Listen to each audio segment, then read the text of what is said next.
Hello everyone, मैं हूं जयेश राजगौर और स्वागत है आप सभी का इस नए इंटरेस्टिंग यूट्यूब वीडियो में।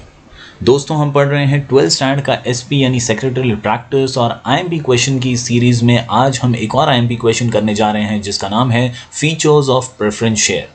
दोस्तों, अगर आप इस चैनल पर नए हैं तो ज़रूर इस चैनल की प्लेलिस्ट में जाइए। आपको आईएमपी क्वेश्चंस इकोनॉमिक्स, ओसीएम और एसपी के मिल जाएंगे। साथ ही साथ आपको चैप्टर वाइज अलग अलग सब्जेक्ट के वीडियोस भी अवेलेबल करा दिए गए हैं। तो दोस्तों, अगर आप नए हैं तो ज़रूर इस चैनल को सब्सक्राइब कीजिए, बेल आइकन दबाइए, क्योंकि यहाँ आपको लगातार इकोनॉमिक्स, ओसीएम और इंफॉर्मेशन टेक्नोलॉजी के साथ साथ आप एसपी के इंपॉर्टेंट वीडियोज़ भी मिल जाएंगे।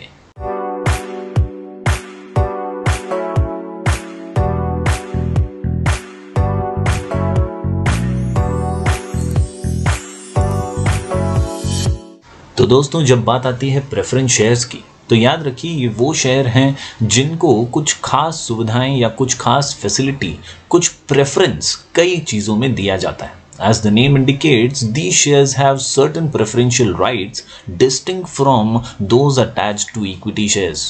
अमूमन दोस्तों, कंपनी जो है वो दो प्रकार के शेयर इशू करती है, इक्विटी शेयर और प्रेफरेंस शेयर। यहाँ पर प्राधान्य प्रेफरेंस शेयर्स को कुछ ज़्यादा मिलता है। जी हाँ दोस्तों, दो प्रेफरेंशियल राइट्स यानी खास राइट जो हैं यहाँ पर प्रेफरेंस शेयर्स को दिए जाते हैं, जिनमें a preferential right as to payment of dividend during the life time of company, यानी कंपनी जब तक है तब तक प्रेफरेंशियल शेयर्स को पेमेंट ऑफ डिविडेंड मिलता रहेगा, यानी डिविडेंड जो है वो शेयर्स के ऊपर मिलता रहेगा। साथ ही साथ दूसरी खास प्रेफरेंशियल राइट ये कि a preferential right as to the return of capital in the event of winding up of a company, यानी यहाँ पर एक और प्रेफरेंस, एक और प्राधान्य भी दिया जाएगा। अगर कंपनी कभी बंद हो जाती है तो जो कैपिटल इन्होंने लगाया था, जो पैसा इन्होंने इन्वेस्ट किया था, वो भी इन्हें रिटर्न करने में सबसे पहला प्राधान्य मिलेगा। The holder of preference share have a prior right to receive fixed rate of dividend before any dividend is paid to equity shares, यानी इक्विटी शेयर्स कंपनी के मालिक तो ज़रूर हैं, उनका शेयर्स में ज़्यादा रिस्क भी है, लेकिन याद रखिए प्रेफरेंस शेयर होल्डर के नाम में ही प्रेफरेंस है और इसीलिए इन्हें इक्विटी शेयर से पहले डिविडेंड दिया जाता है। The rate of dividend is prescribed eight the time of issue, यानी जब इशू किया जाता है शेयर्स तभी ही रेट ऑफ डिविडेंड बता दिया जाता है। दोस्तों, आमतौर पर इक्विटी शेयर होल्डर्स को वोटिंग राइट होते हैं, लेकिन यहाँ पर नॉर्मली प्रेफरेंस शेयर्स को वोटिंग का पावर नहीं दिया जाता। They have voting right only on matters which affect their interest, यानी इनको जब कोई इनके शेयर से रिलेटेड दिक्कत हो, ऐसे में ही इनको वोटिंग का अधिकार मिलेगा। इनके इंटरेस्ट से रिलेटेड चीज़ें हैं तो ही इन्हें वोटिंग का अधिकार मिलता है, वरना इन्हें वोटिंग का अधिकार नहीं होता। इसके अलावा दोस्तों, अगर प्रेफरेंस शेयर्स की बात करें तो ये को-ओनर्स होते हैं कंपनी के, मगर कंट्रोलर्स नहीं होते। हमने इक्विटी शेयर्स में पढ़ा था कि इक्विटी शेयर्स कंट्रोलर होते हैं, वो मालिक हैं, वो ओरिजिनल हकदार हैं हर चीज़ के। लेकिन यहाँ पर प्रेफरेंस शेयर होल्डर्स ने पैसा तो लगाया है, लेकिन वो सिर्फ को-ओनर्स बन के रह जाते हैं, क्योंकि वो टाइम टाइम पर अपना डिविडेंड, अपना ब्याज तो लेते रहते हैं। तो यहाँ पर कंट्रोल पूरा का पूरा इक्विटी शेयर्स के हाथों में है, इक्विटी शेयर होल्डर्स के हाथों में है। These shares are purchased by cautious investors who are interested in safety of investment and who want steady returns on investment, यानी वही लोग प्रेफरेंस शेयर्स में पैसे लगाते हैं जो स्टेडी रिटर्न्स में मानते हैं, जो अपनी इन्वेस्टमेंट को खोना नहीं चाहते। यहाँ पर सुविधा बहुत सारी मिल जाती है और इसीलिए प्रेफरेंस शेयर का नाम ही प्रेफरेंस शेयर्स रखा गया है, क्योंकि यहाँ पर प्रेफरेंशियल राइट्स मौजूद हैं। दोस्तों, आज हम पढ़ने जा रहे हैं फीचर्स ऑफ प्रेफरेंस शेयर। कुल मिलाकर के 10 पॉइंट का ये आंसर, और ये आपके एसपी के बोर्ड एग्जाम में बड़े यानी ज़्यादा नंबरों के लिए आ सकता है। जी हाँ दोस्तों, इन 10 पॉइंट्स को आसानी से याद रखने के लिए, आसानी से समझने के लिए और लिखकर इसकी प्रैक्टिस करने के लिए हमारा शॉर्ट कोड है मूव प्रेफरेंस। जी हाँ दोस्तों, move preference, move preference. M for market value, V for voting rights, P से 2 पॉइंट्स है preference for dividend, preference for repayment of capital. ये दोनों ही हमने पिछली स्लाइड में देखे थे, दो प्रेफरेंशियल राइट्स, यानी preference for dividend, preference for repayment of capital. इसके अलावा R से रिस्क, F से 2 पॉइंट्स फिक्स्ड रिटर्न और face value.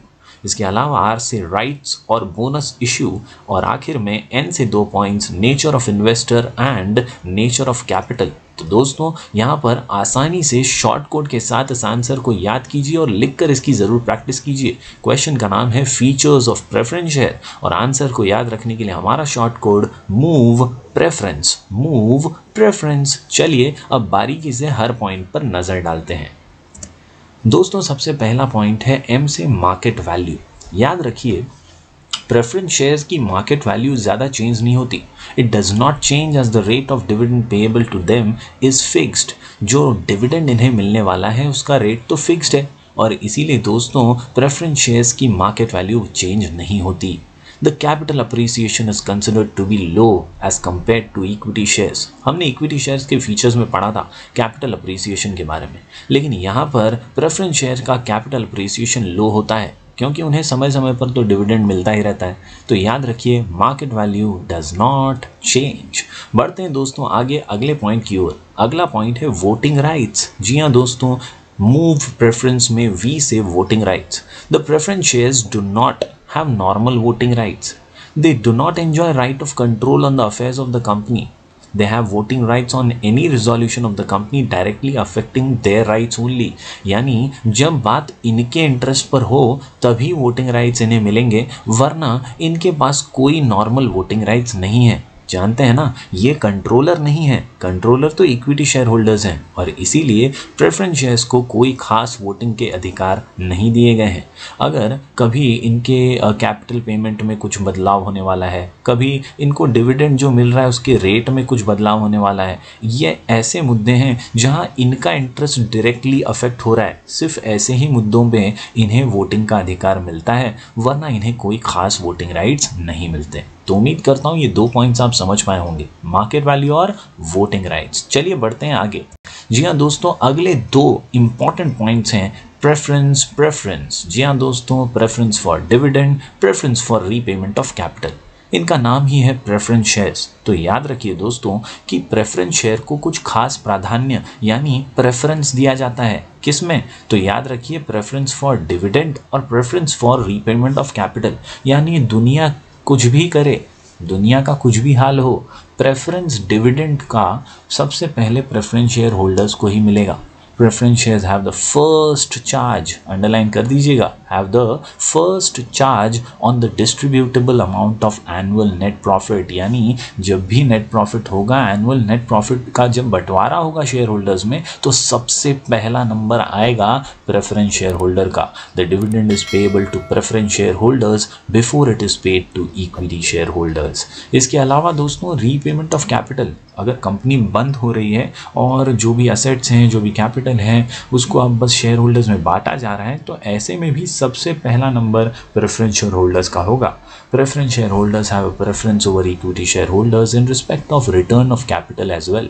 When the company is liquidated, यानी जब नीलामी हो रही है, कंपनी बंद हो रही है, वाइंड अप हो रहा है, तो ऐसे में भी पहले पैसे जो हैं वो लौटाए जाएंगे प्रेफरेंस शेयर होल्डर को। It saves preference share holders from capital losses. तो उम्मीद करता हूँ दोस्तों ये दो प्रेफरेंस आप समझ पाए होंगे, प्रेफरेंस फॉर डिविडेंड और preference for repayment of capital. दोनों ही केसेस में प्रेफरेंस शेयर होल्डर्स को पहला प्राधान्य मिलता है, पहले नंबर इन्हीं का लगता है। बढ़ते हैं दोस्तों आगे। अगला पॉइंट है रिस्क। तो याद रखिए दोस्तों, प्रेफरेंस शेयर होल्डर्स वही लोग होते हैं या वही लोग प्रेफरेंस शेयर्स में इन्वेस्ट करते हैं जो कॉशियस होते हैं, जो अपनी इन्वेस्टमेंट का नुकसान नहीं करवाना चाहते। The investors who are cautious generally purchase preference shares. याद रखिए यहाँ पर कैपिटल आपका सेफ है, रिटर्न तो मिलेगा ही, जैसे कि हमने पिछले ही पॉइंट में देखा कि बॉस डिविडेंड भी मिलने वाला है फिक्स रेट पर, रिटर्न ऑफ कैपिटल में भी प्रेफरेंस है। तो इसीलिए याद रखिए safety of capital, steady return on investment are advantages attached with preference shares. तो ईजी है कि भैया रिस्क यहाँ पर कम है। These shares are boon for share holders during depression period when interest rate is continuously falling. यानी मंदी का माहौल है और कंटिन्यूसली इंटरेस्ट का रेट जो है, ब्याज की दरें जो है वो फॉल हो रही हैं। ऐसे में अगर आपके पास प्रेफरेंस शेयर होल्डर्स है ना, अगर आप प्रेफरेंस शेयर्स आपके पास हैं, तो आपका जो ब्याज दर है वो घटेगा नहीं, आपको तो फिक्स रेट पर ही ब्याज मिलता रहेगा। ठीक है, तो उम्मीद करता हूँ आप समझ पा रहे होंगे दोस्तों, रिस्क जो है बहुत कम है इसमें। इसके अलावा बात करें अगर एफ से 2 पॉइंट्स की, तो सबसे पहला है फेस वैल्यू। याद रखिए face value of preference shares is relatively higher than equity shares, क्योंकि यहाँ पर फिक्स्ड रेट ऑफ इंटरेस्ट मिलने वाला है, फिक्स्ड रेट ऑफ डिविडेंड मिलने वाला है, तो इसकी फेस वैल्यू जो होती है ना वो ज़्यादा होती है। जी हाँ, they are normally issued at face value of ₹100। इसके अलावा फिक्स्ड रिटर्न की बात करें तो जैसा मैंने आपको बताया डिविडेंड फिक्स्ड है, इसमें कोई बदलाव नहीं होता। These shares carry dividend at fixed rate.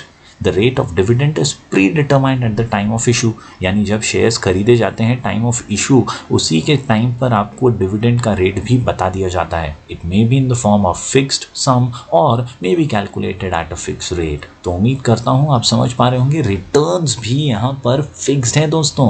The preference share holders are entitled to dividend which can be paid only out of profits. If the directors in financial crisis decided not to pay dividend, the preference share holders have no claim for dividend। यानी अगर मुसीबत का समय है, depression है, financial crisis है, ऐसे में अगर बोर्ड ऑफ डायरेक्टर्स ये डिसाइड करते हैं कि भैया हम डिविडेंड नहीं दे सकते, तो ऐसे में प्रेफरेंस शेयर होल्डर्स कोई क्लेम नहीं कर सकते। तो याद रखिए, यूं तो फिक्स रिटर्न मिलने वाला है, लेकिन अगर फाइनेंशियल क्राइसिस है तो ऐसे में आपको कोई डिविडेंड नहीं मिलेगा। बढ़ते हैं दोस्तों आगे। अगला पॉइंट है आर से राइट्स और बोनस इशू। तो याद रखिए, preference share holders are not entitled for rights और बोनस इशू। जी हाँ, यहाँ पर कोई खास अधिकार या बोनस इशू वगैरह प्रेफरेंस शेयर होल्डर्स को नहीं मिलता। ये अधिकार इक्विटी शेयर्स के पास हैं और यहाँ पर कोई एक्स्ट्रा बोनस शेयर्स आपको नहीं मिलने वाले। बढ़ते हैं दोस्तों अगले पॉइंट्स की ओर। एन से आखिरी दो पॉइंट्स हैं हमारे सामने, नेचर ऑफ इन्वेस्टर और नेचर ऑफ कैपिटल। तो याद रखिए, preference shares attract moderate type of investors. जी हाँ, ये कंजर्वेटिव कॉशियस प्रकार के इन्वेस्टर्स होते हैं जो अपनी पैसों को वेस्ट नहीं करना चाहते, जो चाहते हैं स्टेडी रिटर्न्स मिलता रहे, जो चाहते हैं कि टाइम टाइम पे पैसा रिटर्न भी मिल जाए। तो ऐसे इन्वेस्टर्स ही प्रेफरेंस शेयर्स में पैसा लगाते हैं। जी हाँ, preference shares attract moderate type of investors who are conservative, cautious, interested in safety of capital and who want steady return on investment generally purchase preference shares। यानी आमतौर पर जो पैसा बचा के रखना चाहते हैं, जो सेफ खेलना चाहते हैं मार्केट में, वो लोग प्रेफरेंस शेयर में इन्वेस्ट करते हैं। बढ़ते हैं दोस्तों आखिरी पॉइंट की ओर, नेचर ऑफ कैपिटल। जी हाँ दोस्तों, preference shares do not provide permanent share capital. Equity shares permanent capital होता है, लेकिन यहाँ पर परमानेंट नहीं मान सकते इसे। They are redeemed after a certain period of time, यानी रिफंड कर दिया जाता है सर्टन पीरियड ऑफ टाइम के बाद। A company can not issue irredeemable preference shares, यानी नॉन रिफंडेबल प्रेफरेंस शेयर्स कोई कंपनी इशू नहीं कर सकती। याद रखिए, preference share capital is generally raised at a later stage when the company gets established. These shares are issued to satisfy the need for additional capital of the company। आमतौर पर ये देखा जाता है दोस्तों कि कंपनी जब बड़ी हो चुकी है, एस्टैब्लिश्ड हो चुकी है, ऐसे टाइम पर ही प्रेफरेंस कैपिटल को रेज किया जाता है, यानी प्रेफरेंस शेयर्स इशू किए जाते हैं जब एडिशनल कैपिटल की रिक्वायरमेंट होती है, वरना तो इक्विटी शेयर्स से काम चल ही जाता है। Preference share capital is safe capital as the rate of dividend and market value does not fluctuate। यहाँ पर फिक्स डिविडेंड है और इसीलिए इसे सेफ कैपिटल कहा जाता है। तो याद रखिए, इक्विटी शेयर्स परमानेंट कैपिटल होता है और प्रेफरेंस शेयर सेफ कैपिटल होता है। उम्मीद करता हूँ दोस्तों आप सभी पॉइंट्स लिखकर प्रैक्टिस करेंगे। हमारा question features of preference share, और याद रखने के लिए हमारा शॉर्ट कोड मूव प्रेफरेंस, जहां M से मार्केट वैल्यू, V से वोटिंग राइट्स, P से 2 points preference for dividend, preference for repayment of capital, R से रिस्क, F से 2 पॉइंट्स फिक्स रिटर्न और फेस वैल्यू, R से राइट्स और बोनस इशू, और आखिर में N से 2 point nature of investor and nature of capital. उम्मीद करता हूँ आपको ये वीडियो पसंद आया होगा। ज़रूर इसे लाइक कीजिए और ज़्यादा से ज़्यादा स्टूडेंट्स तक पहुँचाइए। दोस्तों हमारी प्लेलिस्ट पे ज़रूर जाइएगा, वहाँ आपको important questions of economics, OCM और अब तो SP के IMP क्वेश्चंस की प्लेलिस्ट भी बन चुकी है। तो दोस्तों हम मिलेंगे फिर एक बार कुछ और नए वीडियोस के साथ। तब तक के लिए do like, share and subscribe.